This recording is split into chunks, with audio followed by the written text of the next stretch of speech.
আমাদের গ্রামের মেম্বার। তাকে জানিয়েছিলেন? হ্যাঁ, ওনার কাছে আমি গিয়েছিলাম। উনি বললো যে তোমার নামে কোনো ঘর নেই।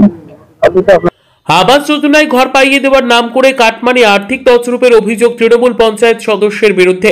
পাল্টা এই অভিযোগ সম্পূর্ণ মিথ্যে বলে দাবি মেম্বারের। উত্তর 24 পরগনা জেলার বসিরহাট মহকুমার গোপালপুর 2 নম্বর গ্রাম পঞ্চায়েতের পুকুরিয়া গ্রামের 272 নম্বর বুথের ঘটনা।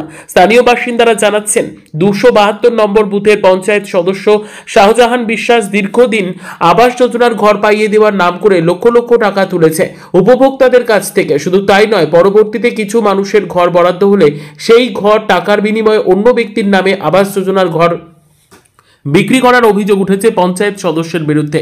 বিষয়টি গ্রাম পঞ্চায়েত কর্তৃপক্ষকে জানালে কোনো রকমের সুরাহা মেলেনি বলেও অভিযোগ।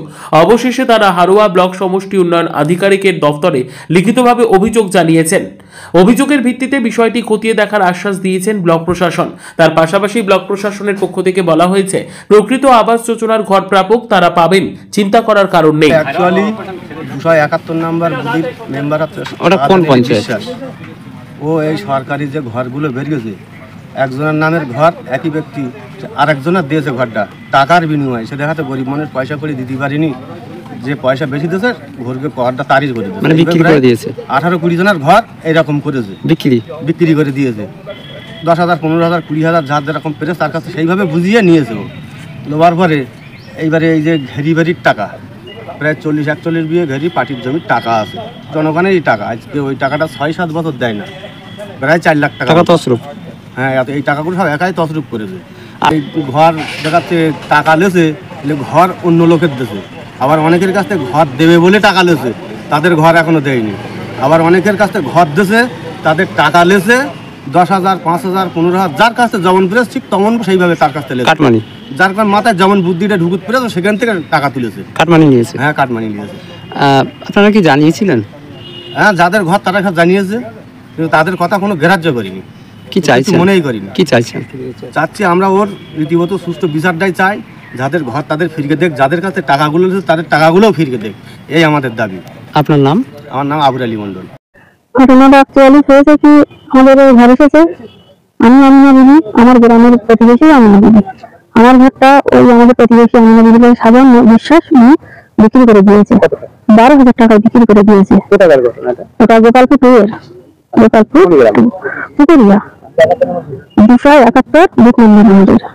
আপনারা কি পঞ্চায়েতে জানিয়েছিলেন? হ্যাঁ, পঞ্চায়েতে জানিয়েছিলাম। বললো আপনার যদি আসে নাম ফোন নাম্বার যদি আপনার হয় তাহলে আপনি পেয়ে যাবেন। আপনার কি মনে হচ্ছে এটা এরকম করলো কেন? এরকম করলো কেন? আমি হয়তো গরিব মানুষ, আমি হয়তো টাকাটা দিতে পারলাম না, তার জন্য সাজান বিশ্বাস আমার ঘরটা বিক্রি করে দিয়েছে। সাজান বিশ্বাসটা কি? মেম্বার, আমাদের গ্রামের মেম্বার।